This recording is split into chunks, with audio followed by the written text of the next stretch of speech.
Good morning. My name is Paul T. McCarrier, and I am the president of Legalize Maine. This Monday, we committed an act of history. We submitted a citizens' initiative titled "An Act to Legalize Marijuana" to the Maine Secretary of State's office. This is historic. We are the first group in the nation without ties to a DC-based or a national organization that is going to be legalizing marijuana in Maine.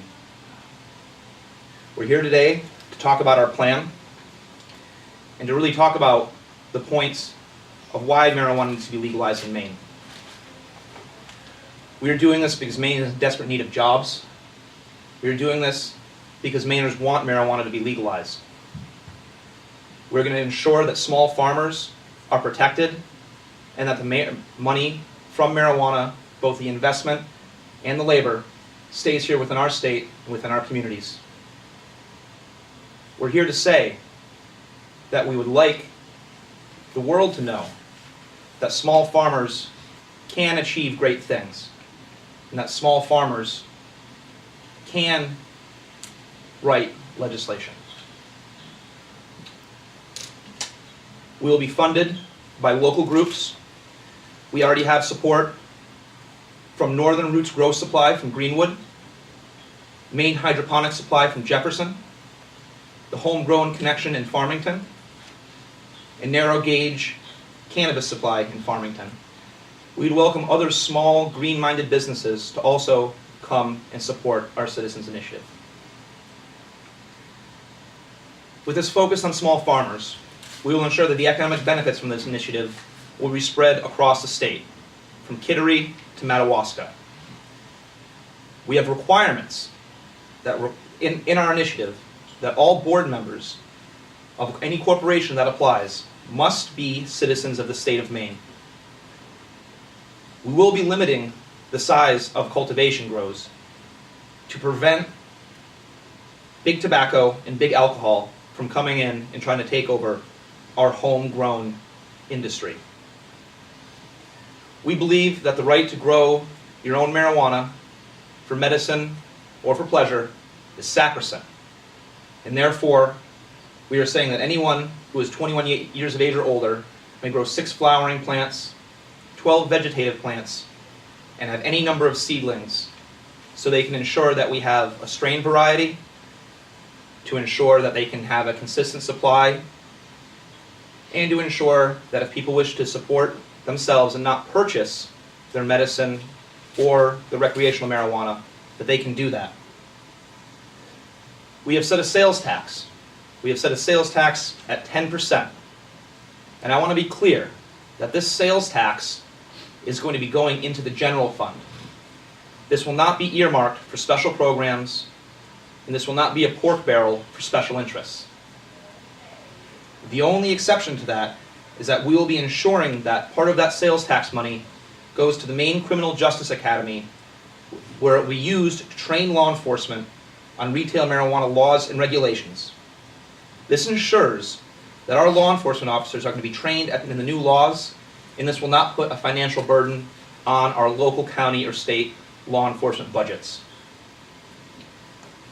Retail marijuana will be regulated by the Department of Agriculture, Conservation, and Forestry. Marijuana is a living plant, and it should be regulated by the agency that regulates other commercial and retail plants here in Maine. The Department of Agriculture, Conservation, and Forestry have the best state employees to understand marijuana farmers as they deal with people in the farming industry every day. We will work to have a new division under the Department of Agriculture, Conservation, and Forestry that will be the Retail Marijuana Division, and it will be funded through fees that are charged to marijuana establishment license holders. This is a historic moment, not just for Maine, but for the nation. We are the first people to put national interests, we're the first to put local people before national interests and focus on stimulating our local economy. Legalize Maine is the first group in the nation to put a marijuana legalization measure forward without any ties to any DC-based groups or Wall Street financing. There is no need for a second initiative. We recognize the hard work that the Marijuana Policy Project has done over the past few years in this state with bringing this issue forward to the Maine people with their hard work in York, South Portland, Portland, and Lewiston, and we wish to thank them for that. We wish that they will come around and support the Citizens Initiative to legalize marijuana in the state of Maine. Thank you, and I'll take any questions. To your last point, have you had discussions with them about dropping their own petition efforts? We have been speaking with them. We attempted to work together. Unfortunately, there were irreconcilable differences between both our visions and from what they were putting forward. We do not believe that this local marijuana industry should be a giveaway to big liquor, big tobacco, or the pharmaceutical industry. And unfortunately, we were not able to come to terms.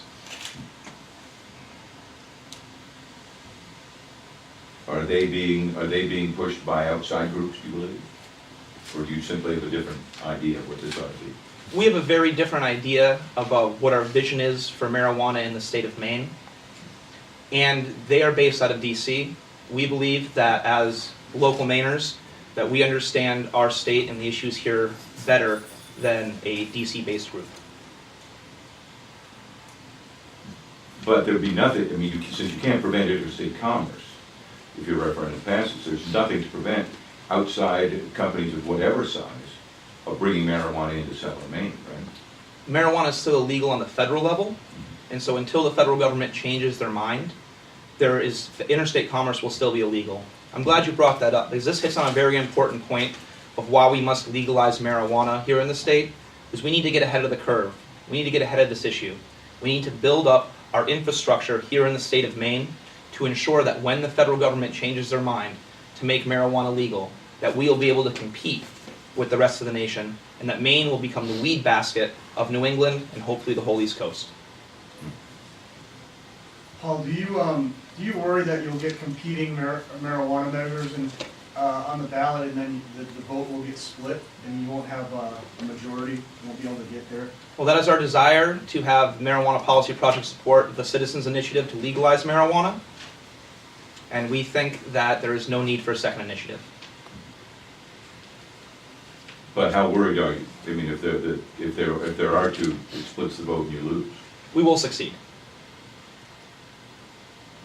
And you're 100% confident that Maine people are ready to do this? I am. Why? I've been traveling around this state for 5 years, sometimes to the detriment of my health and some of my personal relationships. But from talking to people all across this state, even if people do not personally support the recreational use of marijuana, they want to be able to put the question before the voters and put this issue to bed. From people I've spoken to, they are interested in legalizing marijuana even if they don't agree with it, because they see the benefits for the local economy and they see the benefits from tax revenue. Paul, what's your response to folks that say, hey, these are just the medical marijuana guys and they're just trying to protect their monopoly? Well, I do not believe there is a monopoly here in this state because we have such a decentralized medical marijuana system. We are the ones who know the marijuana industry the best. We are the farmers, and we understand how best to protect the medical marijuana program. One of the biggest concerns I've heard from the medical marijuana community is that any sort of recreational marijuana program will harm the medical marijuana program. And I want to put those issues to rest right now to say that we are here to ensure that medical marijuana patients will have consistent and safe access to their medicine when our initiative passes. When you say not harm access to patients, but are you concerned also that there be an erosion of the profits from the medical marijuana side for the folks that are in that business? We think that anyone who wishes to transition from the medical marijuana program over to the recreational marijuana program should be able to have that opportunity if they're able to meet the state regulations. And that is one reason why we have developed this initiative like that, is that so the small marijuana farmer will have a chance, if they wish to transition over to recreational marijuana production, that they will be able to do that. What's next? Well, we are going to continue to be raising money.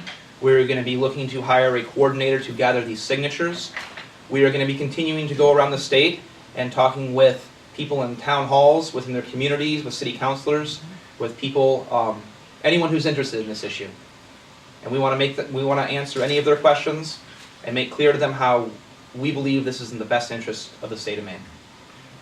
I guess why is it in the best interest to have a mind-altering drug?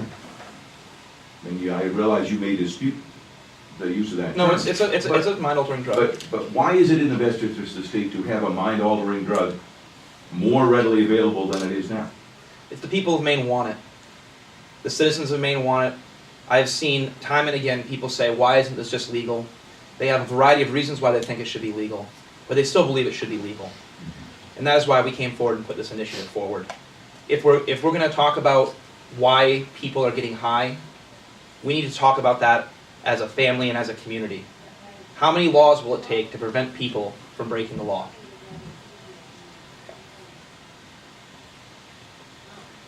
And under your proposal, I realize you said 30 pages, and of course if it passes it can still get altered by the legislature. Correct.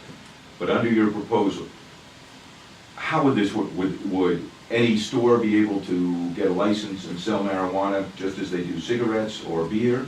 Or would there be specific sellers? How would that all work? We have 5 specific classes of licenses.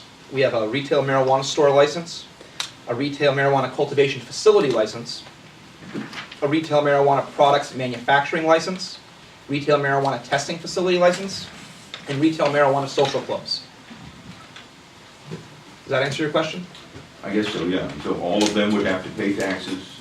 They would all be taxed, they would all be regulated, and they would all be licensed. And of course, I know you've been asked before and you've thought about the opportunity for criminal involvement in this. What do you do about that? Well, that is why we are having a 30-page bill. It is very detailed and very well documented to basically prevent any sort of organized criminal enterprises from coming in and taking away money from the citizens of the state of Maine. Do you have any lawmakers supporting you? Right now, we're still in discussions with different lawmakers, but because we have submitted this as a citizens initiative, we are going to be going around and discussing this with leadership of both parties, and we'll also be discussing this with different individual legislators who have been interested in this subject in the past. And you presume your goal is to get on the 2016 ballot? Correct. And I'd be interested to hear from the other folks at the table about why you're into this, why you think it's important to do it. I'm into this because I see MPP coming here to take Maine citizens' jobs away, and the only way I could figure out to preempt that was to come up with our own initiative. Otherwise, we'd have to settle for big business coming in here and taking over the whole state, basically. So we're preempting what could have happened. Can we get your names first? Yep. Thomas Obear, Thomas. O-B-E-A-R, no apostrophe.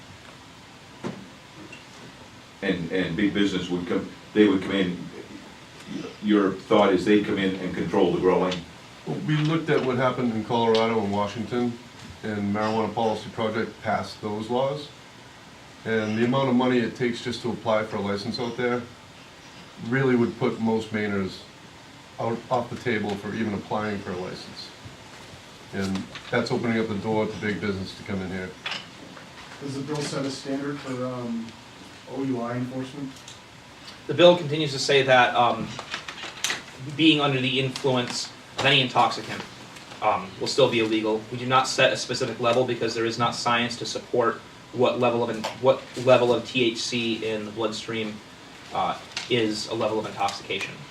Some of these other states that have gone with recreational marijuana have set a limit. That is credited with sometimes getting the bill through. So you're not willing to set a limit? There's no science to support it. We will not pass bad policy.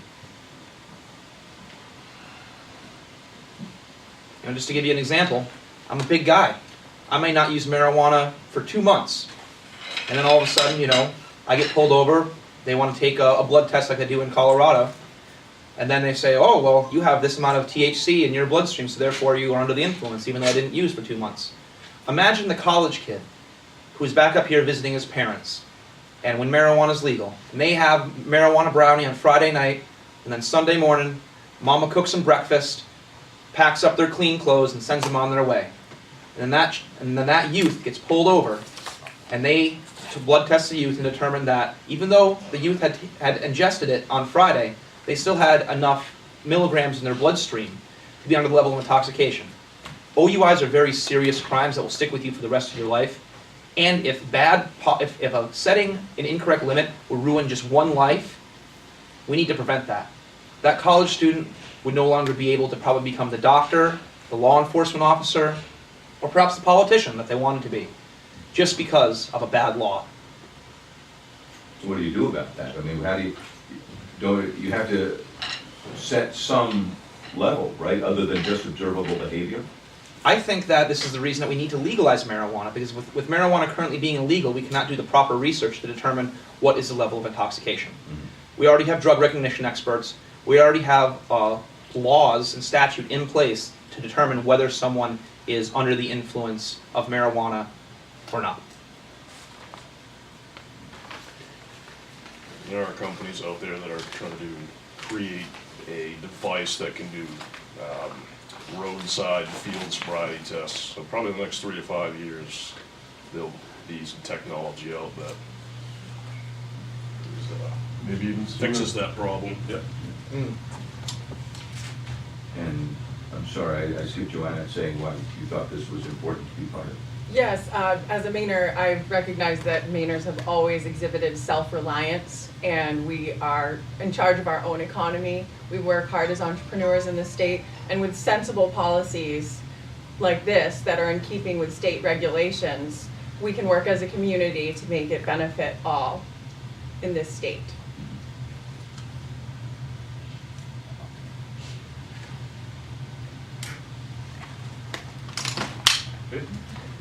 So your timetable, how soon do you expect to get your language approved? And the Secretary of State doesn't approve the whole language of the whole proposed The law. revisor's office approves the language to make sure that it fits the legal requirements. Yeah. We've been working with a great attorney, Lynn Williams. She is an excellent attorney. She has done a lot of hard work on this, and I think she should be recognized for it. We expect to get this ballot back from the Secretary of State's office within 6 weeks, and we will be gathering signatures in April. Begins.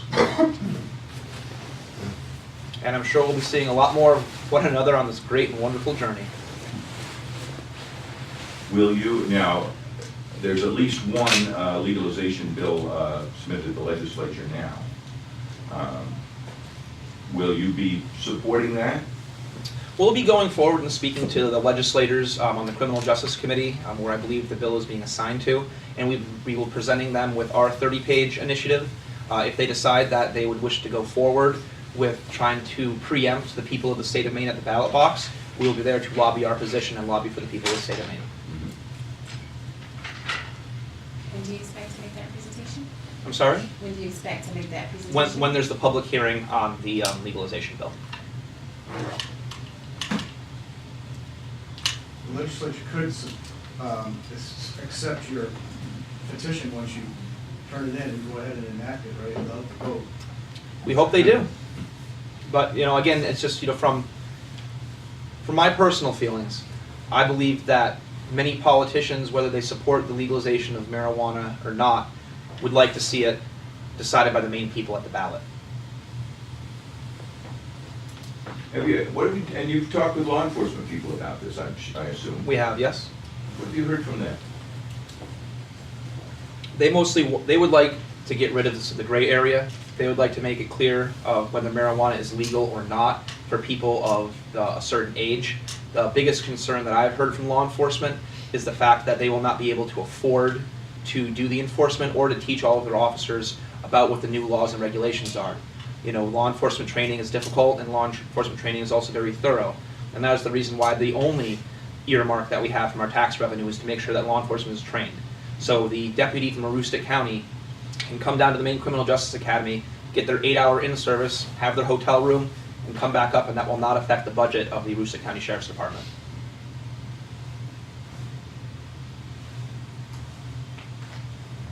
Thank you. Thank you. Thank you.